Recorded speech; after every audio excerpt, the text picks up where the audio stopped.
ডায়াবেটিসের জন্য liver cancer, আমি জানি আজকে যারা আমাদের দর্শক বন্ধুরা আছেন তারা একটু আঁতকে উঠেছেন, কারণ ডায়াবেটিস তো সব ঘরেতে, প্রত্যেকটা ঘরেতে, কিন্তু ডায়াবেটিস থেকে লিভার ক্যান্সার এই কথাটা কিন্তু অনেকের কাছে খুব নতুন। খুব গুরুত্বপূর্ণ যেটা সেটা হচ্ছে ডায়াবেটিস হচ্ছে আমরা জানি আমাদের প্যানক্রিয়াসের আইলেটস অফ লাঙ্গারহ্যান্সের বিটা সেল বলে এক ধরনের সেল আছে, সেই সেল থেকে ইনসুলিন সিক্রিয়েশন হয়, যে ইনসুলিন রক্তের শর্করাকে নিয়ন্ত্রণ করে। এবার অনেকেই ভাবেন যে আমরা যে খাবারটা খাচ্ছি তাতে যে ক্যালোরি, এই ক্যালোরিটা কিন্তু আমাদের শরীরের বা সুগার হিসেবে কাজ করছে এবং অতিরিক্ত ক্যালোরি আমাদের শরীরের সুগারের মাত্রাকে বাড়িয়ে তুলছে। কিন্তু লক্ষ্য করে দেখবেন অনেক ওষুধপত্র খাচ্ছেন কিন্তু ব্লাড সুগার হাই রয়েছে। আবার আরেক ধরনের মানুষ আছেন যারা মনে করেন সুগারের ওষুধ খাচ্ছি তাহলে তো আমি সবই খাবার খেতে পারবো।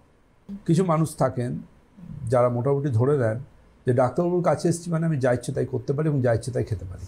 দেখবেন এই কিছু এই ডায়াবেটিক পেশেন্ট হন যারা জানেন যে আমার ব্লাড সুগার লেভেল হাই আছে।